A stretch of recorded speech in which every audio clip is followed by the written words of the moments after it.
Good morning, friends. My name is Rakesh Kumar Kuntia, and today we are going to continue the discussion that we have left yesterday on project management introduction. In today's video, we're going to see on the different process groups which are involved in project management.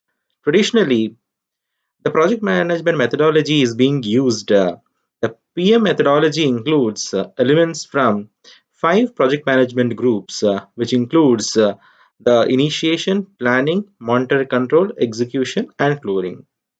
The closing part is the final part of the project management process groups.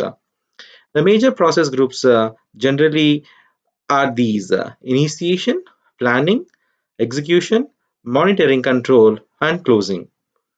In the initiation phase, we are going to discuss the scope of the project and also the nature of the project. In project management environment, the significant exploratory and element which stages up the supplemented with decision making, whether to go or not to go decision making with the project continuation, which has been debated and decided as a phase gate model. In the initiation phase, we are going to see the project scope, develop the charter, develop preliminary scope statement. In this, the initiating stage should include a plan that encompasses the following areas. These areas can be recorded in a document used to create order for the duration of the project. What is the project proposal? What is the project scope? What is the project breakdown structure? What is the work background structure? What is the responsibility assignment matrix? What is the tentative project schedule? What is the review of the current operations? Financial analysis, the cost benefit including a budget, stakeholder analysis, project charter that includes cost, tasks, deliverables, schedules, SWOT analysis, strength, weaknesses, opportunities, and the threats to the business. In planning phase, post initiation, the project is planned to an appropriate level of detail in the form of flowchart. The main process is to plan time, cost, resources which are required to estimate the work and effectively manage the risk during project execution. As with the initiation phase, a failure to adequately plan greatly reduces the project chances of successfully accomplishing its goals.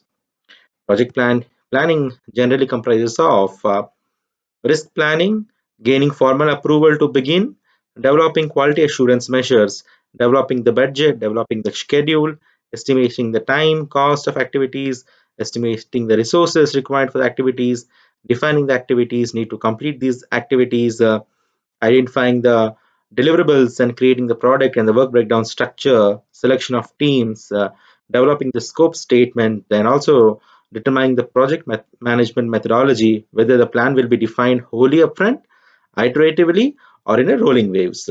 So we understand that what happens in this planning phase is the scope is being iterative, adaptive, whole front in rolling waves. The additional processes such as planning for communications and for scope management, identifying the roles, responsibilities, what to purchase for the project, and also holding a kickoff meeting are also generally advisable. For a new product development projects, the conceptual design of operations of the final product must be performed concurrent with the project planning activities, which helps to inform the planning team, identifying the deliverables and also the activities in line to it. Coming to the project execution, in project execution, we must know what are the plan terms that are need to be executed. Meaning, the execution implementation phase ensures the project management plans are being delivered accordingly. This phase involves the project allocation, coordination, and management of human resources and any other resources such as the budgets and also the materials required for it. The output of this phase is the project deliverables. During the project documentation, we have to document everything within a project to make it the most successful, which is a key parameter.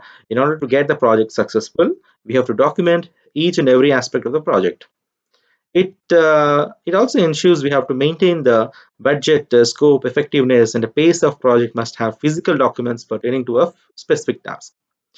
With the ease of the correct documentations, it helps us to know whether or not a project management has been met. To go along with the documentation provides information regarding what has already been completed for that project Documentation through a project provides a paper trail for anyone who needs to go back and refers the document in the past. In most cases, documentation is the most successful way to monitor and control the specific phase of the project. With current documentation, a project success can be tracked appropriately as the project runs through its life cycle. It performed correctly documentation also can be a backbone of the project success. So planning is the backbone, and planning in relation to the documentation during execution is the backbone for a project success. With this note, we are going to move to the next topic, that is monitoring and controlling. The monitoring and controlling phase consists of the processes which are involved to observe the project execution so that the project potential can be identified, and also the problems also can be identified in a timely manner, and if any corrective actions are needed to be taken. When necessary to control the execution of the project, the key benefit is that project performance is observation, measurement regularly to identify the variance from the project management plan. In monitoring and controlling phase involves the measuring the ongoing project activities where we are standing. It involves the monitoring the project variables, cost, scope, effort against the project management plan and the project performance baseline. We have to identify the corrective actions to identify to address the issues, risks, and what are we doing to get on track. We have to influence the factors that could circumvent integrated change control, so only approved changes are implemented. There are two mechanisms which supports monitoring and controlling of projects. On the other hand, contracts offers a set of rules and regulations with incentives often supported by the potential need. With this, the scholars in business, the management have paid attention to the role of integrators to achieve a specific project objectives need. In return, the recent research in project management has questioned the type of interplay between contractors, integrators, and the business. Some have also has made a discussions regarding the arguments of uh, monitoring the mechanisms as substitutes, as one type of organizations would decrease the advantages of using the other one, while the other have suggested that they can complement each other. In a multiple phase, the monitoring and control process also provides feedback between project phases to implement corrective or preventive actions to bring the project into compliance within the project management plan. The project management maintenance is an ongoing process which includes continuous support of end users, correction of errors, updates to the product over time. In this stage, the auditors who have been involved in the project should pay attention to how effectively uh, and quickly the problems are getting resolved. Over the course of any kind of project, the work scope can change or may vary. So change is the normal thing and expected part of the processes. Uh, Changes result is a necessary as per the design modifications. This kind of value add services helps the projects to give the successful outcomes. When changes are introduced to the project, the viability of the projects has to be reassessed. It's very important to not lose sight on the initial goals and targets of the project, which will help to accumulate and forecast the results may not justify the original proposed investment in the project. A successful PM project management identifies all the components required for the project tracking and also monitoring, so as to say within the time and budget frames which have been outlined at the commencement of the project. Exact methods were suggested to identify the most important monitoring points during the project life cycle regarding its project progress and expected duration. During the closing phase, closing includes the formal acceptance of the project and also the ending thereof. Administrative activities include the archiving of the files and documentation, lessons learned. The phase consists of contract closure, project closure.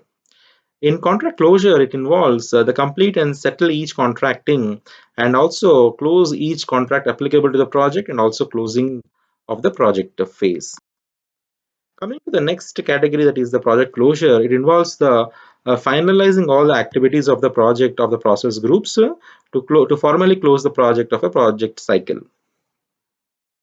This is very vital in a phase of a project for the project team to learn from the experience and also apply for the future projects. Normally, a post implementation review consists of looking at things that went well and analyze that went badly on the project to overcome the lessons learned.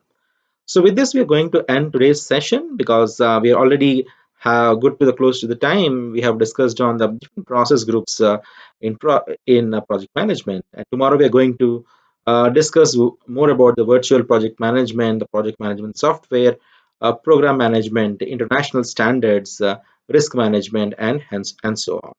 So till then, have a good day, and if you have any queries, please reach out to me, and you can also comment in my YouTube channel. But please do not forget to like, comment, and subscribe the channel. Thank you. Have a nice day, friends. Bye bye.